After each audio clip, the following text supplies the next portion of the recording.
বড় পীর আব্দুল কাদের জিলানী রহমতুল্লাহি আলাইহি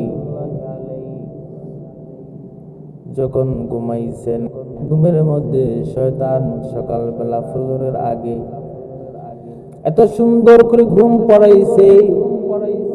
বড় পীর আব্দুল কাদের জিলানী সকালবেলা যখন উঠলেন, ফজরের সময় দেখলেন তাহাজ্জুদের নামাজের সময় চলে গেছে। ওনার তাহাজ্জুদের নামাজ মিস্টেক হয়ে গেছে। বড় পীর আব্দুল কাদের জিলানী আল্লাহর দরবারে কান্না শুরু করে দিয়েছেন। এত কান্না, এত কান্না, এত কান্না। ওনার কান্না আমার আল্লাহ সহ্য করতে পারে নাই।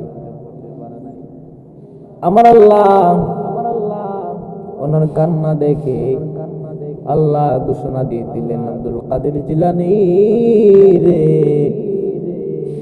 শুনে নাও, একদিন তাহাজ্জুদের নামাজ না পড়ার কারণে আমি আল্লাহ তোমার 40 দিন তাহাজ্জুদ নামাজের সওয়াব দিয়ে দিলাম। শয়তান অবাক হয়ে গেল।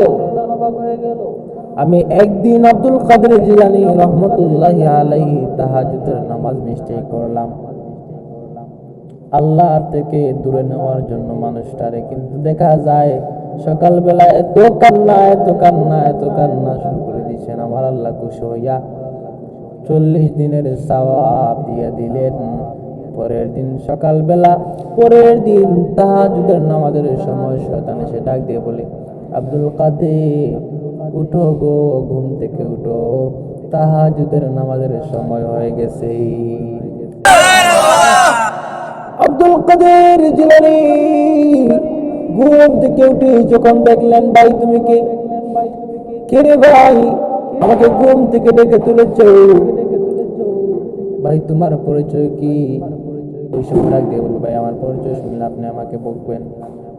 বললে, ভাই আমি আর কেউ না, আমার নাম হলো শয়তান। আমি গতকাল তোমার তাহাজ্জুদের নামাজ পড়া থেকে বিরত রেখেছিলাম, এত কান্না করছো, আমার আল্লাহ তোমার 40 দিনের সওয়াব দিয়ে দিয়েছে। আমি তোমারে ঘুম পড়াইছিলাম তোমার লসের জন্য, উল্টা লাভ হয়ে গেল, আবার আমার লস হয়ে গেল। ওরে ভাই, আজকেও যদি মিস হয়ে যায় তাহলে আরো 40 দিনের সওয়াব পাইয়া যাইবা। বিদায় আমি 40 দিনে পাওয়ার চাইতে একদিন একদিন করে তুমি উঠো, কষ্ট করো আর সওয়াব কামাও। আমার আল্লাহ বলেন, ইন্নাহু লাকুম আদুউম মুবিন। শয়তান আমাদের প্রকাশ্য শত্রু। শয়তান ঈমানদারদের সঙ্গে কখনোই যুদ্ধে জয় লাভ করতে পারে না, জয় লাভ করি বেঈমানদের সঙ্গে। আরে মুসলমান,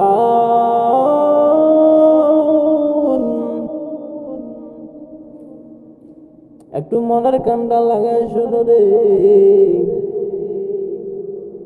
এই জমিনে যারা নামাজ পড়ে না, রোজা রাখে না, আল্লাহর বিধিবিধান মানে না, যারা রাসূলের সুন্নাত তরিকা অনুযায়ী চলে না, আমার আল্লাহ বলেন, ইন্না আযাবি লাশাদীদ।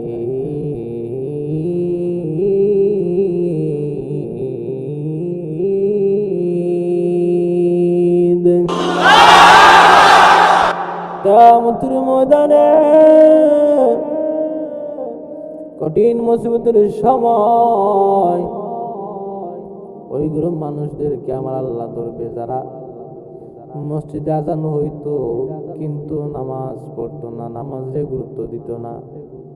আমার আল্লাহ কিয়ামতের ময়দানে সর্বপ্রথম মানুষদেরকে জিজ্ঞাসা করবেন, এক এক করে মানুষদেরকে ডাক দিয়ে নিয়ে বলবেন, বান্দারে সর্বপ্রথম তোমার নামাজের হিসাবটা দাও।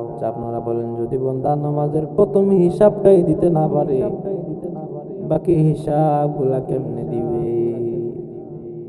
আল্লাহর কাঠগড়ায় দাঁড়ানো থাকে। আল্লাহ বলবেন, ওরে ফেরেশতা,